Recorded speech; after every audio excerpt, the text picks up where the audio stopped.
Hello, everybody, and welcome to Practical Assessment for Home Adaptations. My name's Claire Barber, and I'm the Professional Services Manager at the DLF charity. I'm also an occupational therapist by background. So today I'm just going to introduce you a little bit to the charity first before I pass over to Louise to tell you the content of the webinar that we're delivering today. So DLF is a national charity. We've been around for around 50 years or a little bit longer now, and our main aim is to provide impartial information and advice to over 2 million people annually. We do that around things like adaptations, practical aids, technology, equipment really that enables independent living.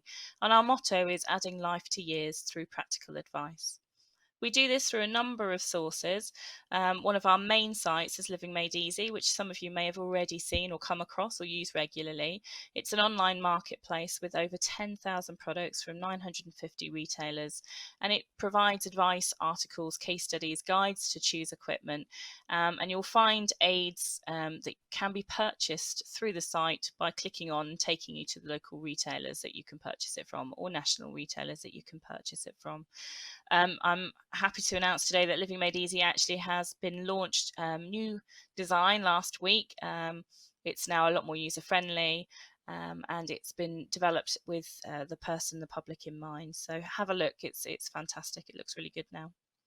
We also have a service called Ask Sarah, which is our rapid assessment tool, self-assessment tool. So if you're somebody that doesn't know what kind of equipment that you might need, we have a choice of over 90 different living topics that you can choose from. The system will ask you some questions, around 10 to 15 questions, and at the end provide a personalised report based on the answers that you're giving. All the advice is written by occupational therapists and reviewed on a regular basis. And then it will link through to our Living Made Easy site where you can again click through to the retailers to purchase the equipment. We also have a forum called You're Able and a helpline that offers assistance to the public. We also do a lot of advice and information to the professionals as well. So our webinars like we're doing here, but we also offer services and tools such as our prescribing tool, which is replacing DLF data, or for those of you who are old enough and remember the Hamilton Index, it would have originally placed that. And it is going to be a new version launched in March 2021, so this March, called DLF Pro Assist. And if anyone is interested in collaborating or talking with us about the development of this project or getting involved, please do come and get in touch with us. It will assist with prescribing and finding products. We also do conferences such as Moving and Handling People, which has been running for over 25 years. And the next event that we actually are going to deliver face-to-face will be in February 2022 in Windsor. We also offer training, and one of the reasons that we're here today is to talk around the training that we offer. And one of our main training courses is Trusted Assessor, but we also deliver courses for occupational therapists. So if you're moving into a new field, want to consolidate what you know, or just add some consistency across teams, that's something we can offer. So the course that we're promoting today actually is Home Adaptations for Professionals. So it's a 5-module course, and those modules are split into section areas. Last webinar that we did with OTAC was around kitchen design, and today we're looking at the bathroom design module, which is our module 3. The actual module is a full-day course and contains content around things like sensory and plus size considerations, different types of solution options for bathroom design, and considerations around technology, problem solving, and complex solutions. But without further ado, I'm going to hand over to Louise now and let her give you a slice of the content that we have from our courses, and hopefully you guys will get a lot out of this, and thank you for joining us. I'm Louise Powell. I'm an occupational therapist, and I currently work with the Heart Partnership in Warwickshire, and we host the Heart Partnership and deliver adaptations throughout Warwickshire. My career background is working very much in adaptations within social care. So today, as Claire has already mentioned, we're going to be looking at bathrooms and bathroom adaptations. Before I start to talk about adaptations and potential solutions and what we may need to consider. I'd just like to probably acknowledge that I'm aware we've got a lot of people on today and you'll all be from different areas, and you may have different experiences and different local policies.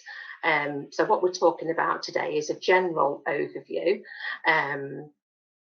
but equally I'm bearing in mind that there will be local practices that perhaps may not be exactly as I say, but yes, so we are talking generally.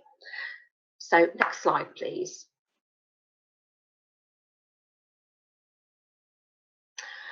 Okay, so what we're going to be looking at today is how we decide on what adaptation is required and what actually meets the need. We're going to be focusing on level access showers. We'll be talking about different types of equipment, and we'll also briefly touch on adapted baths as well towards the end of the presentation. And I will briefly mention DFG criteria and what we have to consider there. Next slide, please.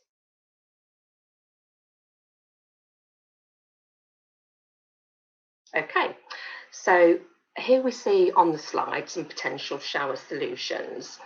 So just firstly to say is the bathing solution that we prescribe, as I'm sure we're all aware, is not just based on want and customer preferences.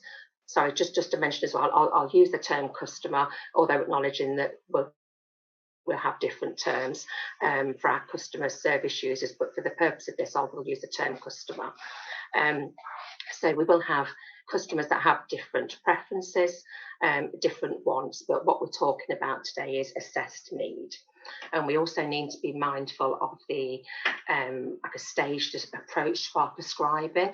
Some of you may know about incremental approach or have heard that phrase, but what we're looking at is a staged approach to come up with a suitable solution that meets the needs.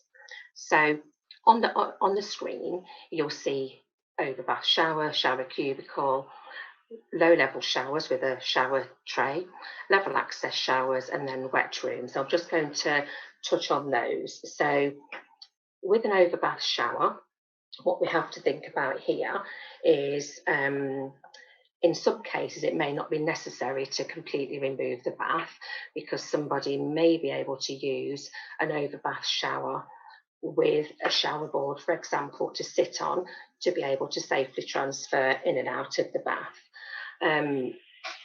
We would expect bathing equipment to be trialled before this to obviously rule that in, rule it out. And a key factor here is that we need to be satisfied that the client is able to transfer safely in and out of the bath using the shower board and, if necessary, and remaining safely seated on there. I am aware that in some areas, some HIAs or some local authorities may actually not have the preference to do this and may prefer to go straight to a level access shower. And again, that's just acknowledging some local differences. Okay. Another consideration is perhaps thinking about other family members that may still need to use the bath, such as thinking about children in the property. So if somebody could use an overbath shower with equipment safely, and you've got a child who, for their development, needs to be able to use the bath, then that is also a consideration. And as some of you are probably aware, when we're looking at DFGs, we have to make sure that we don't adversely impact on other family members in the property. Excuse me. So I will talk about shower cubicle and level access showers together, because there are obviously some similarities in design.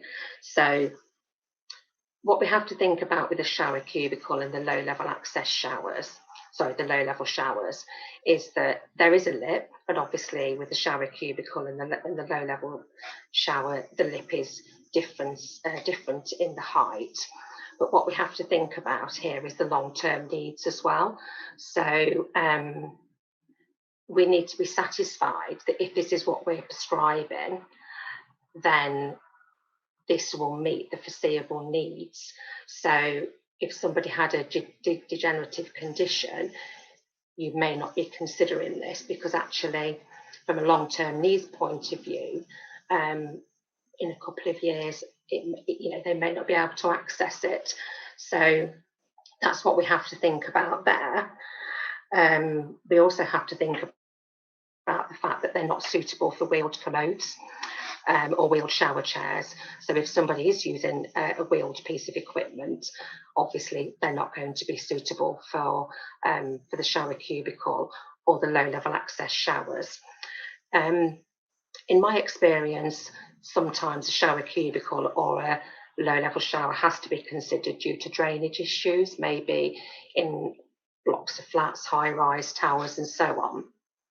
So it may be a structural issue that actually means we need to do this. But again, it has to meet the need. So thinking about moving on to a level access shower. So as you can see, it does not have a step or a lip to enter the shower area. And generally speaking, people of all ages and mobility levels can enter the shower with relative ease, either with a mobility aid or with mobility equipment, such as a wheeled shower chair. So thinking about what the indicators may be for a level access shower, we think about medical conditions and thinking about if somebody has a condition such as MS or motor neurone disease, where actually we know that it's simply a waste of funds and not a suitable option to meet the long-term needs if we went for any of the previous options. So from a clinical reasoning point of view, the level access shower is the most suitable option. We also look at, again, if we know that perhaps there may be another person in the property and we're looking at a dual need situation, we may have one person that could use a cubicle, but also somebody else that we know needs a level access shower. Clearly, we would go for the level access shower. Something else to perhaps bear in mind about a level access shower is we perhaps need to weigh up whether, from an energy conservation and a pacing point of view, if somebody could use one of the earlier options that I've mentioned, but actually it leaves them totally exhausted, and it means that they then couldn't carry on with other activities of daily living, such as climbing the stairs, cooking a meal, getting dried and dressed afterwards, all things that we include in our activity analysis. If somebody can't actually do that because the effort of using bathing equipment or using a shower cubicle is such that it leaves them exhausted, we do also need to look at that. And again, it's part of our clinical reasoning. I think that's a really important thing to consider, because I think in some situations we may actually think they can just about use bathing equipment. It's a bit of a struggle, but actually that bit of a struggle can be quite significant for somebody. So that is really something to keep in mind. But obviously with the wet room, as you can see, I'm sure I would imagine that many of you have seen wet rooms before where we don't have any tray. And again, a wet room is a suitable option for meeting all needs, really, and it gives you that little bit more space as well. We need to think about, with a wet room, about the graded floor, obviously for the water to run away, and the impact that that may have if you are using equipment. So the gradient of the shower floor area has to be so that the shower seat or the shower stall is stable and safe for the customer. Okay, so that's a bit of a whistle-stop tour of the different types of showers. But as with everything, we use our clinical reasoning. We look at what the most suitable option is.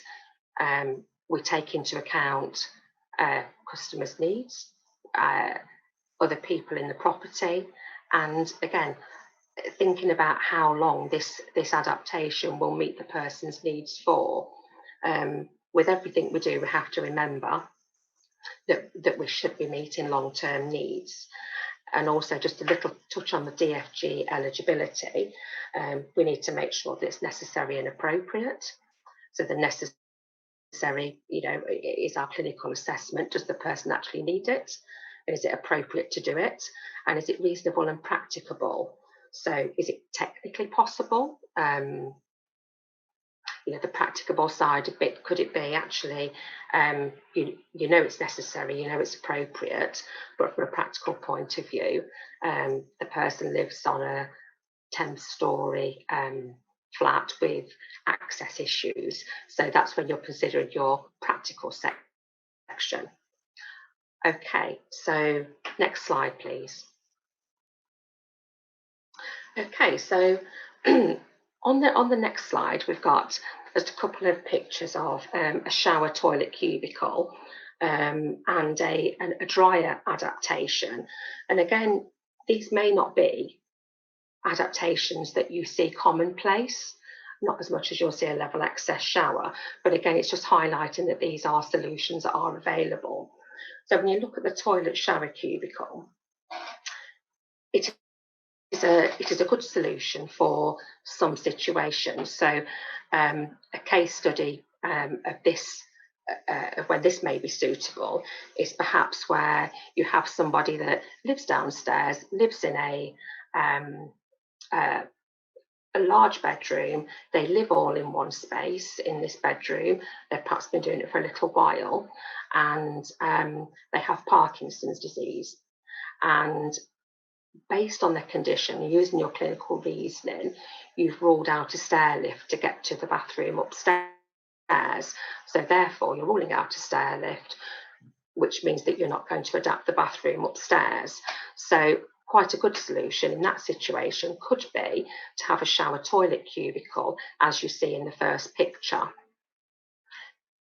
So that would mean that the person would have access to the shower and the toilet facilities in their existing bedroom, almost like an ensuite, really. So that's just an example of where they could be used. I have worked in cases before where perhaps the person might have is in palliative care, and perhaps time is a bit of an issue, but also perhaps there may not be a particular need for a permanent adaptation as in changing the bathroom. So I have known these to be used in palliative care cases as well. It could also be considered when somebody needs to be close to the toilet or needs to be close to a shower. Again, this is all in our clinical reasoning. But again, it's just making you aware of the options that are available. The second picture is a dryer.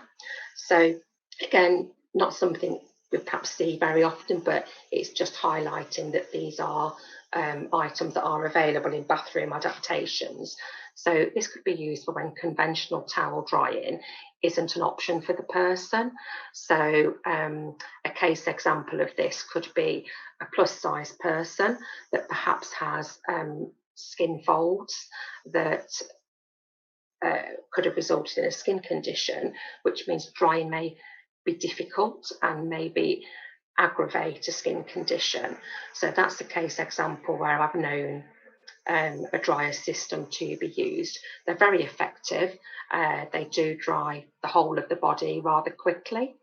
And again, thinking about skin conditions, it may be that again, if somebody has a particularly severe skin condition, such as severe eczema or psoriasis, then a drying solution such as this may be an option. Okay, next slide, please. Okay, so just thinking about the size of the bathroom adaptation. So we obviously need to look at the footprint of the bathroom and consider the turning circle of the movement. We need to think about the person completing the task, as in their build. Are they a plus size person? What assistance do they have, and so on. And obviously we need to think of the space available in the bathroom and the existing footprint of the bath. We also need to consider carer assistance as well.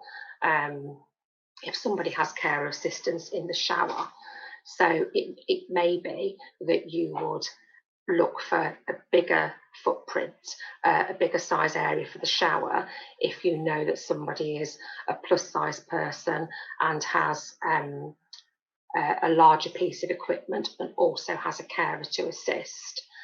So the measurements on the screen, the 800 by 1300 mil is a standard bath replacement tray.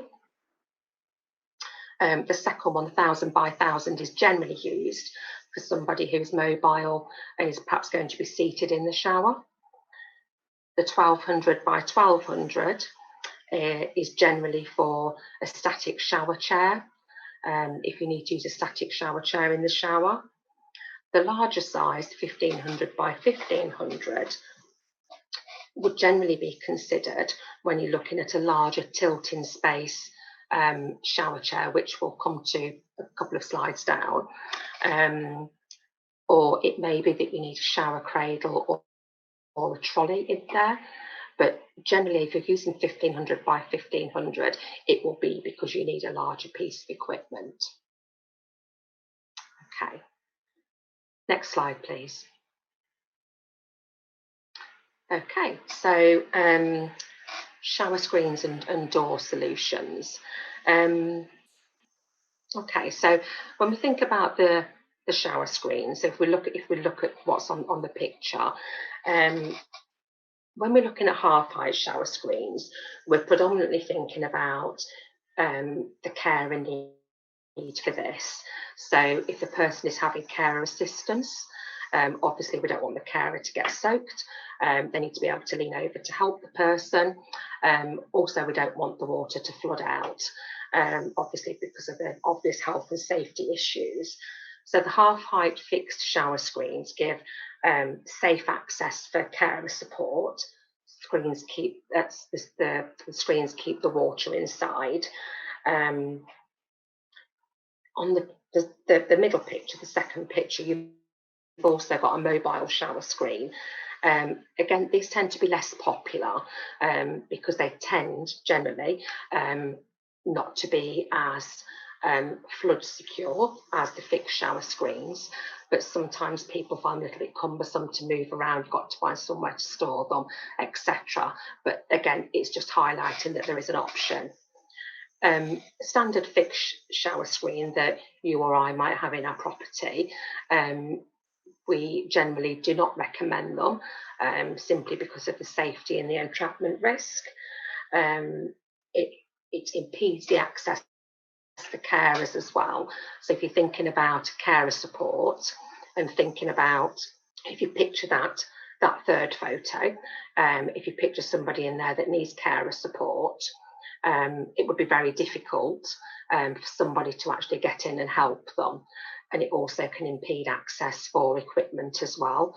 So we don't offer full height glass shower doors and screens, generally speaking. Again, you may be in a situation where somebody wants to buy their own and have them fitted, but from an OT point of view, generally it's not a recommendation. Okay, and with the shower curtains, again, different authorities can have different provisions. And I know recently there's been a video shared about shower screens and about why we wouldn't use them. Watched that just yesterday, and some of you may have seen it. But yes, but shower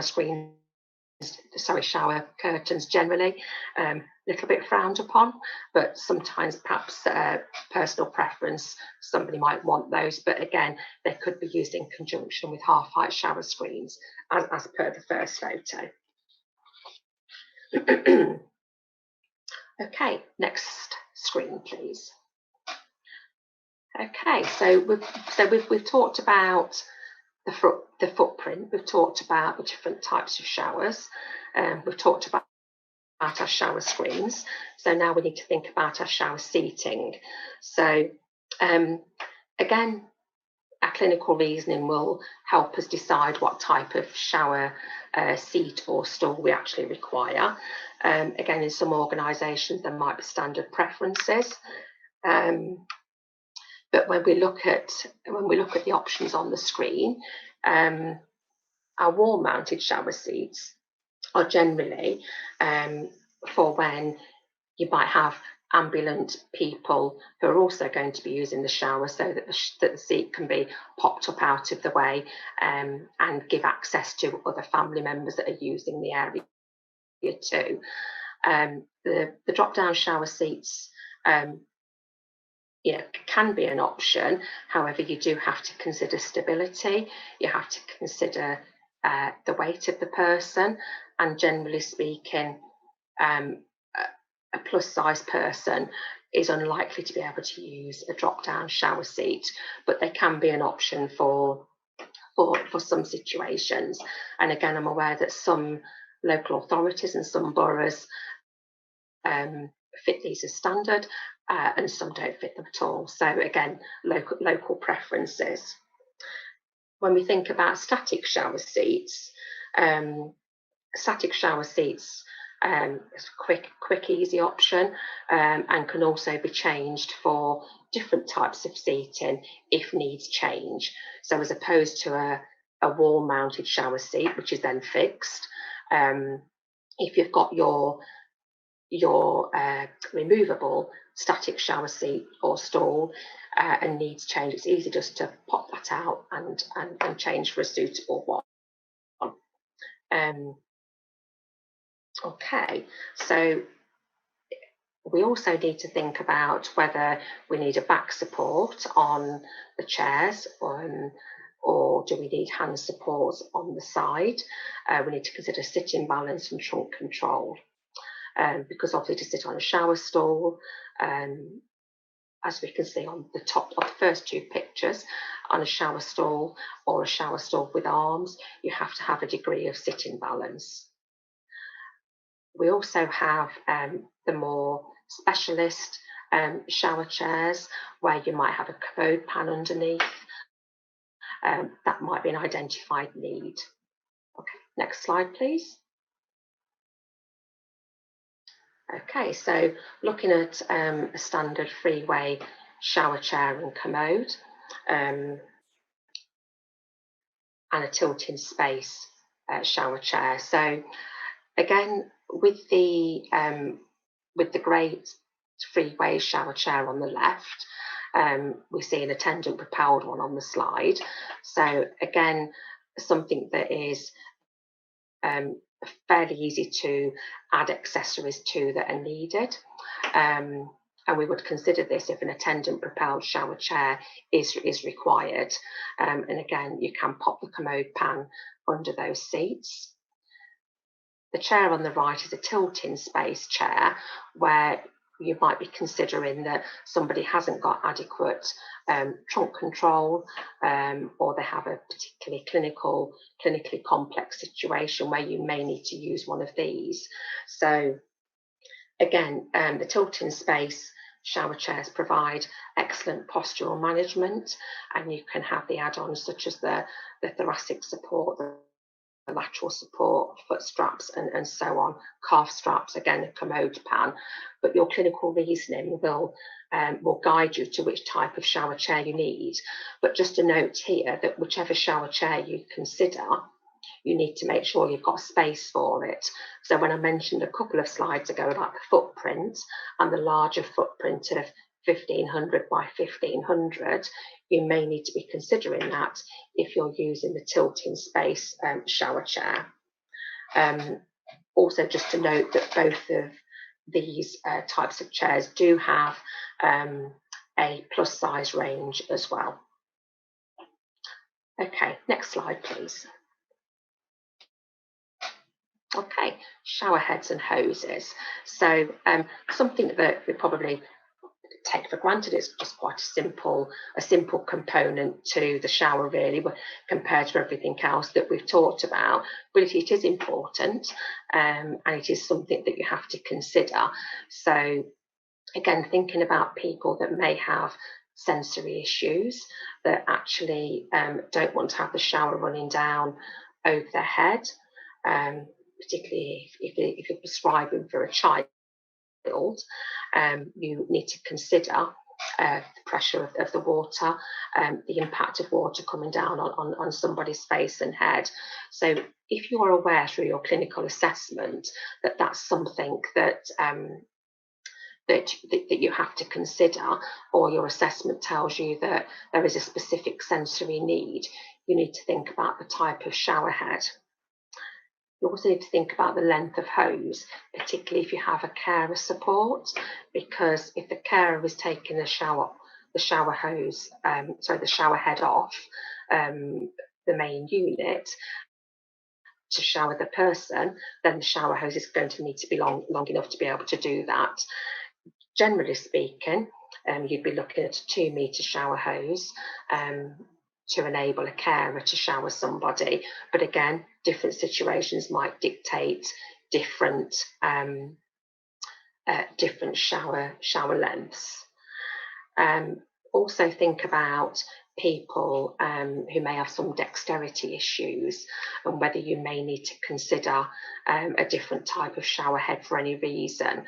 Again, this is all your clinical assessment, but you need to think about how the person is going to grip that as needed, and thinking about the height and the attachments that are required. If you have somebody that is particularly tall in height, or if they have a medical condition that means they are small in height, then you will obviously want the shower head to be lower, else by the time the water reaches them, it's not going to be that warm. So they're just points to consider, because some people perhaps may see it as, it's just a shower head, but actually it's really important.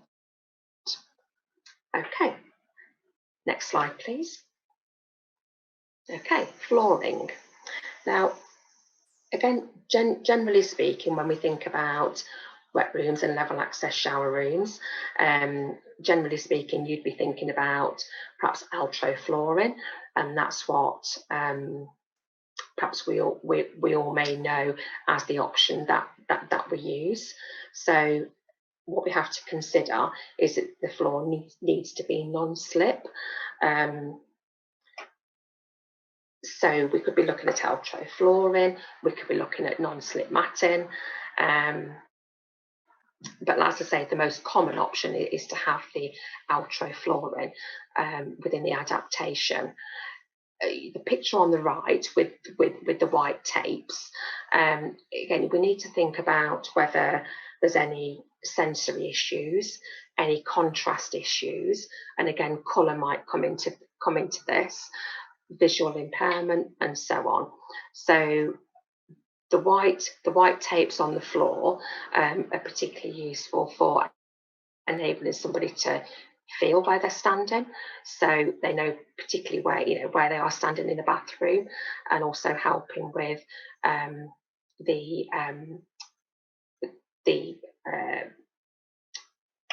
beg your pardon, just froze there for a second. Helping with the grip of somebody when they're actually coming out of the shower. So if you identify that somebody needs additional grip coming out, then the white taping is also an option. But it's most commonly considered when you do have a sensory issue or a visual impairment. Okay, next slide, please. Okay, shower unit. So we've spoke about the shower hose and the shower head. So when you think about the shower unit, again, you need to think about the height, the type, and how it's going to be controlled. If somebody has dexterity issues, are they going to be able to use the standard shower dial to switch it on? Do they need a push button? All very important parts of your considerations, your adaptation. And again, thinking, does somebody need a grab rail located near to it as well to enable them to use it? But what I would say with the shower unit is, again, your contractors might have different options, but always make sure that the person is going to be able to use it. So there may be a standard spec, or there may be a standard local preference, but you have to make sure, obviously, that your customer is going to be able to reach it, they're going to be able to switch it on and off, and they're going to be able to control the temperature, and it actually meets their needs fully. Also, water pressure considerations here. So when the shower unit is fitted, there has to be an option to have a discussion or consideration about the water pressure and whether it can actually, whether it's compatible with that shower unit. Again, thinking about high-rise flats, tower blocks, sometimes the water pressure can be an issue. Okay, next slide, please. Okay, other considerations. Small pieces of equipment that some of you may have seen before. So we're thinking about here about flood detectors. So if you know that somebody has an issue where they may not be aware if there's a flood, or they may be prone to behavioural issues that may result in them leaving the shower running, so on and so on. So flood detectors are an option to consider. Also thinking about if somebody has a need for an alarm pull, such as the picture on the right. Again, not something that is commonly prescribed, but it's just a consideration. Also, when you're thinking about a bath, if you are providing a bath, thinking about a magic plug that will actually release the water away if the tap is left running. Again, you can find details of those online, but they're just options to consider. So thinking about the flood risk, thinking about the safety issues. Okay, next slide, please. Okay, so we've spoken about quite a lot already about what you need to include in your shower screen, but here are just a few more points. So obviously we need to think about the access inside the bathroom, and how they're going to get to the bathroom. There's no point adapting our bathroom if they can't get up the stairs and we can't provide a stair lift. So a door width and type of door. Does the door need to open to the right, to the left? Is it going inwards? Is it going outwards? Does the person fall? Do they need to have the door opening outwards, so that if they do fall near the door, somebody can still get in? And as we've already discussed, we need to think about the flooring and the fall of the flooring, drainage and water pressures, layouts, hazards, thinking about people maybe who have dementia or a visual impairment, structure, integrity of the actual room, and if we're having grab rails, is there a suitable wall to put them on? Heating, light, ventilation, do we have any damp issues?